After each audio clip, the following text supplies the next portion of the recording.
हमारे चैनल को सब्सक्राइब करने के लिए सब्सक्राइब के इस बटन को ऐसे दबाएं, फिर नोटिफिकेशन पाने के लिए इस बेल आइकन को ऐसे प्रेस करें और ऑल नोटिफिकेशन को ऑन कर लें। वेलकम साथियों, एक बार फिर एपिक एजू चैनल पर हम आपका स्वागत करते हैं और उम्मीद करते हैं आप और आपका परिवार एकदम स्वस्थ, मस्त और बिंदास होगा। तो भाई आज की हम वीडियो में एक तो जो 20 ग्रुप को लेकर आज कोर्ट में केस था उस पर आपको पूरी चर्चा की, कोर्ट रूम में क्या हुआ विस्तार से बताएंगे और ग्रुप डी वेटिंग को लेकर क्या खबरें आ रही है, क्या सच में बहुत ही खुशखबरी है या फिर आपको निराशा हाथ लग सकती है, पूरी जानकारी इस वीडियो में आपको दी जाएगी।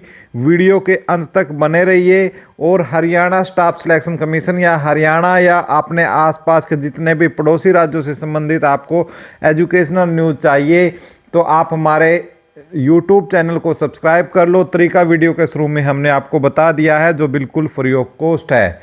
तो भाई हम बात कर रहे हैं सबसे पहले हरियाणा के जो 20 ग्रुप है। वैसे ये जो 20 ग्रुप है इन्हीं को 24 ग्रुप के नाम से ही जाना जाता है वैसे तो, लेकिन ये हमारी सोशल मीडिया पर जैसे यूट्यूब वगैरह या टेलीग्राम पर 20 ग्रुप्स के नाम से ज़्यादा फेमस है। 12,000 प्लस बच्चों का इसके अंदर सिलेक्शन हुआ है। और जब 31 मई को एक फैसला आता है 5 नंबर का लेकर, 31 मई 2024 को, जिसमें कोर्ट के द्वारा एक बात बोली जाती है कि भाई जो ये आपके 20 ग्रुप का रिजल्ट जो सरकार ने पहले ही निकाल दिया था और इनको ज्वाइनिंग भी दे दी थी, तो इस पर तो जो फैसला 31 मई को सुनाया गया था जिसमें कोर्ट ने एक स्पष्ट रूप से ये आदेश दिया था हरियाणा स्टाफ सिलेक्शन कमीशन को कि आप ये जो भर्ती है इसको आप रीशेड्यूल करिएगा और उसके बाद नए सिरे से आपको इसका एग्ज़ाम लेना है और नए सिरे से इसकी आपको क्या है मेरिट तैयार करनी है। और इसमें जो बच्चा पहले से लगा हुआ है यदि वो उस मेरिट में आता है तो उसकी जॉब क्या है सुरक्षित रहेगी, अन्यथा वो मेरिट में नहीं आता है उस प्योर मेरिट में तो आप उसको हटाकर नए बच्चे को उसकी जगह पर आप भर्ती करो। अब इस चीज़ को लेकर एचएसएससी ने तो अभी तक कोई ठोस कदम इस चीज़ को नहीं उठाए, लेकिन बच्चों ने ही अपनी तरफ से इसमें केस किए गए इसको लेकर। और इसमें जो टाइम दिया था एचएसएससी को कोर्ट ने वो 6 माह का टाइम दिया था, तो उस 6 माह से टाइम बहुत ज़्यादा बीत चुका था, तो एचएसएससी ने पूरी जो चीज़ें हैं उनको लागू नहीं किया था, तो इसलिए कंटेम्प्ट COCP इनके ऊपर लगाई गई। ठीक है, ये COCP लगाने वाले वो बच्चे थे जो इसको रीशेड्यूल करवाना चाहते थे, क्योंकि भाई सबको अपना आवाज़ लड़ने का जो हक है सबको है। भाई जो जिसका सिलेक्शन नहीं हुआ उनको एक अपॉर्चुनिटी दिख रही है कि भाई मैं दोबारा तैयारी करके लग सकता हूं, और जो लगे हुए हैं वो बेचारे ये सोच रहे हैं कि भाई हमारी जॉब कैसे ना कैसे करके सुरक्षित रही जाए। तो उन्होंने केस किया, जो अपने केस को बचाना चाहते थे, जो 12,000 प्लस जो बच्चे थे, साथ में उन बच्चों ने भी एक COCP लगाई और ये उन्होंने बोला कि आज हरियाणा स्टाफ सिलेक्शन कमीशन ने जो कोर्ट है उसकी अवहेलना की है और जो पूरी की पूरी तरीके से जो हरियाणा स्टाफ सिलेक्शन कमीशन ने जो कोर्ट की जो बातें हैं वो नहीं मानी, न ही लागू की। तो आज इस COCP को लेकर जो सबसे बड़ा चक्कर था, आज जो COCP का जो खतरा था वो कोर्ट ने आज ख़त्म कर दिया। ठीक है, जज साहब ने इसका जो ये खतरा था अब ये ख़त्म हो चुका है एक तो। ठीक है, इस चीज़ को जज साहब की तरफ से या कोर्ट की तरफ से या बच्चों की जो ये 12,000 प्लस बच्चों की जो भर्ती है जो बच सकती है, आज बहुत अच्छा काम एक तो ये हुआ। दूसरा भाई बहुत सारे बड़े बड़े यूट्यूबर्स थे जो लगातार कल से आपको बोल रहे थे कि आज 4 या 5 आवर्स तक क्या है बहस हो सकती है, लेकिन ऐसा कुछ नहीं हुआ साथियों। कुल मिलाकर 10 मिनट भी इसके ऊपर जो है बहस नहीं हुई होगी। और जिसमें एक चीज़ जो सबसे अच्छी एक कोर्ट में जो जज साहब थे उन्होंने एक चीज़ ये चीज़ एक मानी है कि जो रिजल्ट तैयार किया गया है उस रिजल्ट की उन्होंने 2 प्रतिलिपियाँ मंगाई है। एक तो विद 5 मार्क्स यानी जिनके 5 नंबर के साथ जो लिस्ट थी, एक तो वो, और एक विदाउट 5 मार्क, क्योंकि यदि विदाउट 5 मार्क की एक लिस्ट है उनकी एक जो है रिजल्ट तैयार किया है। अब जज साहब इस चीज़ को देख सकते हैं कि यदि विदाउट 5 नंबर और 5 नंबर के साथ ऐसे विद्यार्थी हैं जो इस कट ऑफ को पार कर रहे हैं लेकिन वो एग्ज़ाम में बैठे ही नहीं है, तो कहीं ना कहीं रीशेड्यूल जो है वो जारी कर सकती है कोर्ट। ये हमारे ऑर्डर नहीं है, ये कोर्ट के अकॉर्डिंग मैं आपको बता सकता हूँ। लेकिन यदि ऐसा नहीं होता है और एक स्थिति ऐसी बनती है कि 5 नंबर के साथ भी और 5 नंबर के बिना भी जो विद्यार्थी सिलेक्ट हुए हैं यदि वो कॉमन है तो फिर आपकी भर्ती क्या रहेगी, आपकी सेफ रहेगी।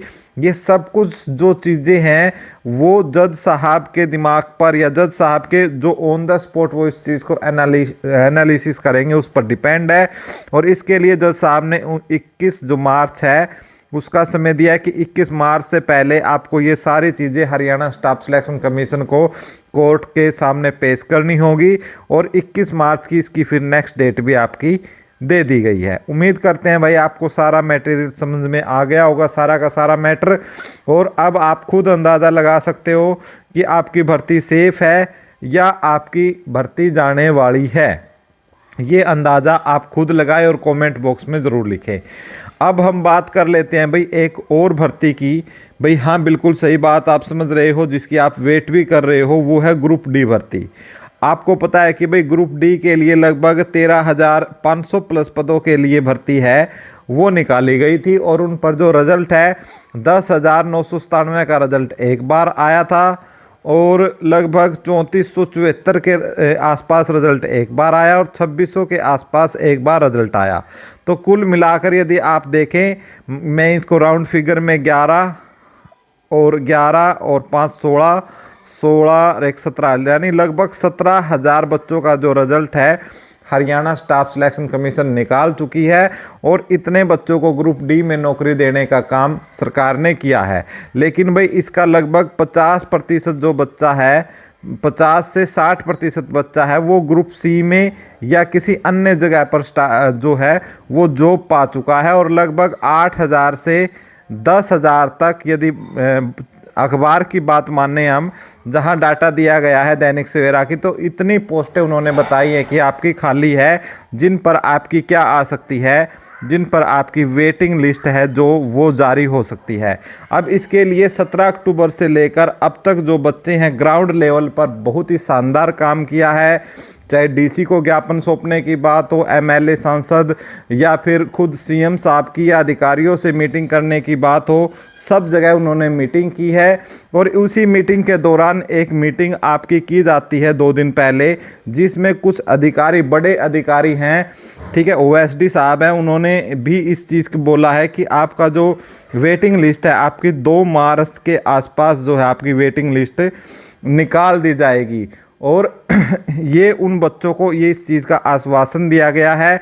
और इसी बात के तहत पर क्या है, ये खबर आपकी पूरी की पूरी सोशल मीडिया पर आग की तरह फैली हुई है कि 2 मार्च को आपका जो है रिजल्ट आने वाला है। देखो, यदि ऐसा होता है तो हम बहुत ही खुश होंगे, क्योंकि भाई हमारे बेरोज़गार भाइयों को जॉब मिल जाएगी। इससे अच्छी खुशखबरी कुछ नहीं हो सकती।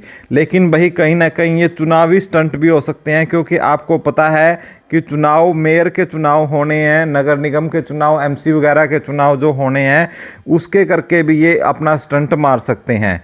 तो इस चीज़ को लेकर फिर एपिक एजू की टीम में इसको काफ़ी से हमने इस चीज़ को खंगालने की कोशिश की, तो कुछ अधिकारियों से हमने भी बातचीत करने की कोशिश की। तो भाई फ़िलहाल यदि हम बोलना नहीं चाहते, क्योंकि फिर वो चीज़ क्या हो जाएगी, नेगेटिव हो जाएगी। फ़िलहाल हम अपनी बात को यहाँ तक आपको इशारा कर कर छोड़ रहे हैं। और हम उम्मीद कर रहे हैं कि 2 मार्च को आपका ग्रुप डी की वेटिंग आएगी। कम से कम जो बता रहे हैं प्रत्यक्षदर्शी 5,000 से लेकर 6,000 के बीच में जो है आपकी वेटिंग लिस्ट आपकी जारी हो सकती है इतने बच्चों की। और यदि इतनी वेटिंग लिस्ट जारी होती है तो आपकी कम से कम ये लगाओ 2.5 से लेकर 3 अंक तक आपकी जो कट ऑफ है वो आपकी डाउन आ जाएगी। तो भाई सबसे पहले तो इन सभी को मुबारकबाद। और उसके बाद यदि आपकी, देखो हमें क्या है, हमने इस चीज़ को पहले ही बोला कि हम नेगेटिव नहीं बोलना चाहते, लेकिन जो हमारे पास न्यूज़ है उसके अकॉर्डिंग आपके जो वेटिंग लिस्ट है मैं लिख देता हूँ कि वेटिंग लिस्ट भैया आपकी 2 तारीख को नहीं आ रही, ठीक है। लेकिन फिर भाई हमारी जो है ये न्यूज़, आप बोलोगे कि आप नेगेटिव न्यूज़ दे रहे हो, बच्चों के साथ ये कर रहे हो, लेकिन भाई सिर्फ हम सच्चाई बताने का काम कर रहे हैं, इसलिए हम अपनी न्यूज़ पर कांटा मारते हैं और हम जो आपको सोशल मीडिया पर स्प्रेड हो रही है उसी के अकॉर्डिंग हम आपको कट ऑफ भी हमको बता रहे हैं कि इतनी आपकी कट ऑफ कम जाएगी। बाकी भाई मिलते हैं आपसे बहुत जल्दी ही। और मैं एक बात बोलना चाहूँगा, जो इसके लिए प्रयास कर रहे हैं ग्रुप डी का रिजल्ट निकलवाने के लिए, वो एक बार से सभी कमर कस लो और दोबारा से सीएम हाउस राजेश खुल्लर साहब और एचएससी चेयरमैन से मिलने का प्रोग्राम बना लो, क्योंकि आपको इतना तगड़ा आश्वासन दिया है, यदि रिजल्ट नहीं आता है तो तुरंत आपको उनके साथ मीटिंग हेल्ड करनी है, ताकि जो आपका रिजल्ट है वो जल्दी से जल्दी, क्योंकि अब चुनाव है, चुनावी माहौल में आपका रिजल्ट आ सकता है, अदरवाइज़ थोड़ी आपकी दिक्कत भी हो सकती है। फिलहाल देखते हैं भाई कितनी सच्चाई अधिकारियों में होती है, कितनी जो अधिकारियों ने डेट दी है उस पर होगी। जय हिंद, जय हरियाणा।